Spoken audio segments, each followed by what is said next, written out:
P23 news থেকে তুলিকা দাশগুপ্তের আজকের প্রতিবেদন। দুর্ঘটনার কবলে কলকাতাগামী কাঞ্চনজঙ্ঘা এক্সপ্রেস লাইন থেকে ছিটকে গেল দুটি কামরা। সকালে 9:45 নাগাদ নিউ জলপাইগুড়ি স্টেশনের আগের রাঙাপানি স্টেশনে দুর্ঘটনা ঘটেছে। শিয়ালদামুখী কাঞ্চনজঙ্ঘা এক্সপ্রেসের মালগাড়ির ধাক্কায় ট্রেনের পিছনে দুটি কামরা লাইনচ্যুত হয়েছে।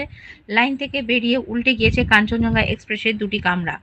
দুর্ঘটনায় হতাহতের কোনো খবর মেলেনি। সকালে 9:45 নাগাদ নিউ জলপাইগুড়ি স্টেশনের আগের রাঙাপানি স্টেশনে দুর্ঘটনা ঘটেছে। আগরতলা থেকে কলকাতাগামী কাঞ্চনজঙ্ঘা এক্সপ্রেসে ধাক্কা মারে মালগাড়ি। উত্তর পূর্ব ভারতের সঙ্গে রেলপথে যোগাযোগ ব্যাহত হওয়ার আশঙ্কা।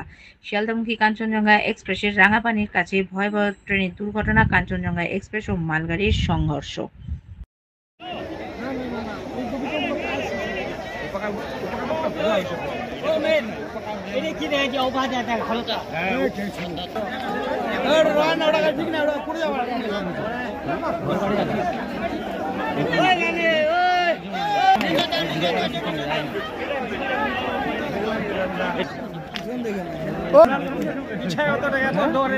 সমস্যা নাই